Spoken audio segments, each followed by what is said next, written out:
All right, everyone. Hello again. This is Bob, and today I'm going to be talking about one of my personal favorite comics from Image in the beginning, which is Wildstar. I really liked so much about this. Was it a perfect book? No. I think it got canceled because it didn't reach the sales numbers. And I'll tell you the weird thing about. So first of all, let's just go with this cover here, right? I fucking love this. I think it's amazing. Black, white, the red standing out, the silver. It's embossed here. Like they did everything for the gimmick cover, but this is actually one that I really liked. Um, the rest of them wouldn't really, do much for me or anything, but for some reason this one stood out to me. I enjoyed this. I liked it. It's what it is. It's Gordon and Ordway's Wildstar. And as we can see here, it is created by Al Gordon and Jerry Ordway. Jerry Ordway is the penciler. Um, I know they did a lot of work on Superman. And I have to say, when I would see this stuff, like, I think this may have come out after the death of Superman, which I'm pretty sure it did.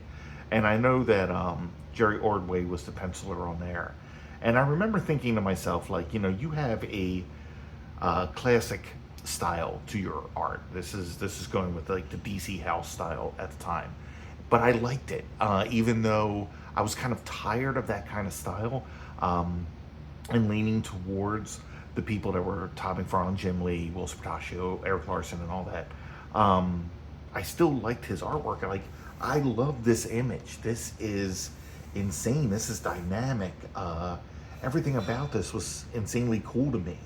Um, Again, even though we're going with a more traditional style of art,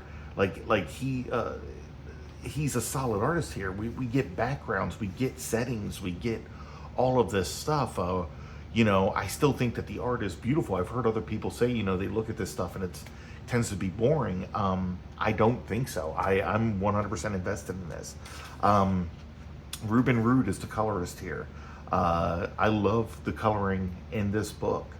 Uh, Everything about it, I was pretty into it. Again, I don't think the writing was the best. The story kind of grabbed me because it deals with time travel. So I'm a person who's into that. But here we have Wildstar going through these, this ruined warehouse type thing or whatever. And he's talking about being chased. He doesn't have much time, but he comes across this device and he's like, I can't believe it. After all these years, I finally found it. And then he gets attacked by this person here, and we're getting a nice double page spread, which just generally does serve a purpose. We get to see Wildstar here. We get to see all of these people, and they're being introduced. We're getting names for these people as we go along, and that's not something we get a lot of in the Image comics at the time. We had to find out, like, different ways or whatever about it. Some of these characters up here I like, and some of them, the outfits are just, I don't know, dated and a bit insane. Like, what the hell is this guy wearing? This is the worst. This isn't bad. This is bad. I didn't like this one at all either. The girls here are not wearing bad outfits. This is all just, incredibly plain. But basically, they've got Wildstar here, and they're like, each person's making their comment to kind of introduce themselves and get like a personality out there in one word bubble. And what we're going to find out about her, whose name is Jumpstart, is that she seems to just be a bit of a slut, I guess. And so each of these people are wearing, from what I understand, are wearing a symbiote. And I'm thinking, is that hers right there that's kind of coming out of the crotch of her? You know, I think that's what it is. And I honestly don't think I had ever seen that before. If we look down here, we're getting this. I don't think I had noticed that before, or it was never really pointed out before. I can't believe I didn't notice it. But anyway, these people are out to capture Wildstar, and she's like, "Hey, guys, back off. Let me handle this because I really like him." And apparently, his name is Michael. And again, like I said, she really goes out of her way to show you that, she's what was the word I want to use here? Promiscuous, I guess. Like here, I've always liked my men on their knees. And they're like telling her, watch out, he could be faking it. She's like, nah, that's not his style. But then he was faking it, grabs her, throws her against the wall. And he starts fighting everybody, and he tackles, or, he knocks this guy out. And he grabs the symbiote that he's wearing. And these people start freaking out. And they're like, no, don't do it. And he's ripping the symbiote off the guy's face, and I guess it's ripping his face off as well. And, he's letting them know, I'm not playing. Like, this is what's going on. They weren't taking it that serious or whatever. That's the impression I'm getting as I was reading this. But he throws this creature down, and it starts to scurry away, and he zaps it and destroys it. But once he does that, apparently he uses up all of his power. And you can see here that he's weakened. And this guy's like, that was a bad move, because now you're too weakened to do anything. And he's like, you're right. And she's still trying to talk him into like working with them, that, apparently it's not that bad. And I'm not sure what isn't that bad, but here she is talking to him again. And she's like, you can have everything you ever dreamed of if you just like join our side or whatever. And, she's like, I mean, I am a woman, and you should never underestimate the powers of a woman. And he's like, I won't, bitch, and just knocks her the fuck out. And I find that hilarious. He just sucker punches her, right? Knocks her to the side. Tells her she talks too much, and she falls on top of this dude here who seems to be rummaging through this rubble and everything. And she recognizes him, and apparently his name is Hotwire. And she's like, what are you doing here? You're just a kid, and it's too dangerous. You shouldn't be here. And then, she gets another person thrown at her. And of course, she's, again, every comment she makes is like, you're just a kid, you shouldn't be here. And he says, when did you start acting motherly? And she's like, motherly? Why, you little, I ought to spank you. Except I usually save that for my close friends. Again, she's just out there, And then when this guy comes tackling her, she's like, what is it with you, Mazer? Can't a girl get a little privacy around here? Like, okay, you were just talking to this dude. He obviously didn't control this. He was thrown, but, whatever. Here we get Wildstar getting knocked out by whoever this is. What is his name again? I am not. Oh, it's Dead Star. His name is Dead Star. Okay, so we have a Wildstar and we have a Dead Star. But he knocks him down, and he goes to use, I think, the same power move that Wildstar had used, but it's not working. So he takes his helmet off, and apparently he's got, a little symbiote as well. And the guy, the symbiote, I guess, wasn't giving him the power he needed. So he's starting to pull it off. And while that's happening, Wildstar takes his chance and punches him, kicks this girl out of the way, knocks this dude out with the worst costume I've ever seen in my life, throws this guy, grabs a hold of this thing. But you see here, his suit looks like it's alive. It looks like the whole suit is actually a symbiote, like the alien suit for Spider-Man back in the day. And it's opening up, and he's able to get this chip out that he is going to put into this device. And of course, when that happens, Dead Star gets the drop on him.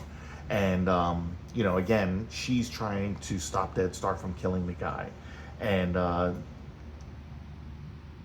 Dead Star goes ahead and takes a shot. He's shot. He falls to the ground. She's like, you didn't have to do that. And he's like, you need to stop. Just because you want to get a guy's pants doesn't mean, I shouldn't be like trying to kill him or whatever. He attacked us. He's ripping people's faces off and everything. I like a lot of the design of this girl here, but the hair is just, I don't know. I guess that was total straight up 90s hair. He's still alive. He's got this device. And then suddenly this apparition appears, right? And everybody can see her. And he's like, I've seen you before. And she's like, of course you do. We've met in your dreams or whatever. And he's like, you're the legend. You're the real Wildstar. And she's like, no, I'm known as Skylark. You're the real Wildstar. You're the legend. But I came back to warn you that you're stuck in like a time loop. You keep repeating this thing, and the more you do that, the more it's disturbing the fabric of the universe or whatever. She's like, I can help you get out of this, and I can help you change things. But that's all you get from her, because then he starts activating this time machine, and they're like, it's not going to work. This thing doesn't work on organic material. And he's like, but it does if you know what you're doing. And I've modified the program. That was the chip that he had put in there. And he's like, that's impossible. They told us, that this would never happen. And he's like, those guys don't know what the hell they're talking about. And here we go. I'm gonna actually really, really like the coloring here with this this green energy or whatever. But you can hear this loud. I just knocked this right around here. My hands are going all over the place. You can hear this sound emanating from the machine, and then we cut to today, which is present day. They don't, I guess, want to name a time period because I feel like it makes it more timeless, but it's not. It really isn't, because right here, what I find hilarious is this is somebody that's talking on the phone, and it's like. One person saying, you sounded pretty excited, Doug. And then this is Doug here, and this is the communication through the phone or whatever. And it's like, that doesn't even begin to cover it. Look, I know I could get into big trouble for doing this, but I modemed all the findings, the specs, schematics, everything to your mainframe just a few minutes ago. If you didn't know what year this was, you definitely do now, because that whole sentence was hilarious. You modemed something over to their mainframe, so yeah, that when I started reading that dialogue, I'm just like, okay, this is too much. But this is Mickey, and he is the son of this guy here, and again, he's talking to this guy Doug, who has found something, and apparently, he actually says some more here where it's like. This guy's name is Brandon. He's like, don't kid with me, Brandon. You just might be surprised. I think I figured out the memory section of it. It was pretty simple compared to the rest of the circuits. Very sophisticated CD-ROM, optical drive, the whole bit. That is hilarious. I gotta be honest, like, CDs did not really last that long. Like, cassettes were out for much longer than CDs, and then CDs turned to DVDs, then DVDs turned to Blu-rays, and then they were just like, we're not even going to use discs anymore. How far in the future are they supposed to be that they're using time travel technology to go back in time? But they're still talking about using CD-ROM stuff and everything. So again, this is at the most 93, if not 92, but I think this was 93. So while they're talking, the guy on the other end, Doug, says that he just got hit by some kind of earthquake. And he's like, you guys should be feeling it there. And they're like, no, we don't. But then all of a sudden they do start feeling it. And just as they run for cover, the earthquake immediately stops. So they're doing a damage assessment and finding out like how strong of an earthquake this was. And they say that on the Richter scale, it was an 8.2, which is massive. And Mickey and this guy are trying to determine like what could have caused an earthquake of that magnitude. When Brandon, the father, comes back in and says he just talked to the president of the United States, and the president wants them to get to the site that Doug was at, and to take a team out there because apparently the whole lab and everybody in it has disappeared. Okay, so they travel out there, and this is where that lab was. You can see the crater that was left behind, and they're suited up, jump down, and of course he brings his son. Now we're getting the impression that Mickey is pretty smart. But does Mickey have that kind of government clearance to go out on what is like this dangerous, probably top secret mission? They make a comment here that they believe that the Russians were responsible for this, but everybody has to kind of point out that, Russia's not the enemy anymore, or wasn't at this time, because during the 80s it was the whole Cold War thing, and I guess we're getting past that. But they go out, bring out their equipment and everything, and start looking into everything, and they're saying that there is residual radioactivity showing that this was like a nuclear explosion. And he's like, yeah, but the weird thing is that this explosion happened 30 years ago. So that's pretty weird, but we're dealing with time travel. And Mickey here, he's going around taking a look, and he comes across Wildstar, who is smoking because this is where he just came back in time. And Wildstar's like, did I make it? No, I guess none of this worked because I'm still in the same spot. So I'm thinking that the device brought the entire area back in time. And Michael here is, seeing, no, this is Mickey. And then he was supposed to be Michael, but he's seeing this guy, and this guy finds one of the bad guys that was after him and rips the symbiote or alien creature off, ripping off, I guess, all of the skin and everything with it. The guy looks like he's alive, but I don't know like how much damage that's doing to a person. But he zaps that creature to kill it, and then Mickey here is just like, holy shit. And Wildstar is like, oh my god, it's you, but it can't be you. And he starts hallucinating and he falls to the ground, faints basically, while these guys are still, looking around, and they're like, did you hear something? You guys are too jumpy. That's something that's always happens in every movie and every book ever. That's your common cliche, that if somebody hears something that is obviously important, they blow it off immediately as not anything they should pay any attention to. When Mickey goes down to help Wildstar, this creature starts to hiss and to reach out for him. And then Mickey jumps back, but Wildstar wakes up again, and he's like, look, kid, you don't know me, but I know who you are, and I know that you're probably out here with your dad and everything, but you've got to help me. You've got to get me to a place where I can rest up for a few hours to get my energy back, because if you don't, that could probably end up being your life and your father's life and everything. And he does convince Mickey into helping him, and Mickey takes him off, and they're coming over and they're finding the device, the time travel device here. But as he's holding it, it disappears completely except for the chip. That's when they realize that Mickey is missing, and they hear a car start up. So when they go around to take a look, they see that it's Mickey that stole the car. And while they're confused as to what's going on, they get ambushed by the rest of this team that was with Wildstar, and we get to be continued. Okay, so we don't get a lot of answers here. We know that we have to deal with a lot of stuff in the future. With a lot of time travel stuff is going on, that they're wearing these alien creatures that supply them with powers, it looks like, and with a symbiote uniform of some kind. Again, I'm thoroughly interested. I loved this when I got it. Something about the whole Wildstar costume being the black and the white, the black under part of the mask here with the red star on it that stuck out. I thought this character design was amazing. This was my favorite out of everybody, just to look at as a character. This is god-awful, but that is Cable derivative number 3, I think, at this point. Because I think it was Cable, then you had like Battlestone, then you had this guy who is Cabot, then you get Bravo, and then here we go, that's Foreplay. Oh my god, is this Tag or Stasis? I don't know. She didn't survive long, and I don't even know what her powers are.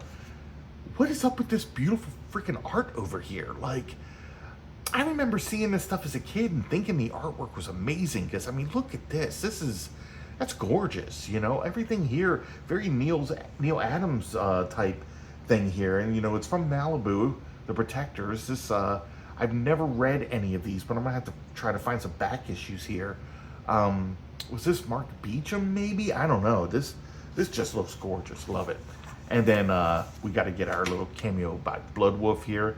We can see this is still Brian Murray coloring, because we've got the whole rainbow of colors on that gun there. That kind of makes no sense, right? This just says you could be next. I'm guessing that we should be afraid because he's got a bloody knife of some kind. I don't know. Well, whatever. We could be next. That's all you need to know. That's the important thing. All right, guys. That was Wildstar number 1. I plan on doing the entire series of Wildstar and talking about it. So if you guys like this video, please hit like. It helps my channel grow. If you want to see more stuff like this, hit subscribe. See you guys next time.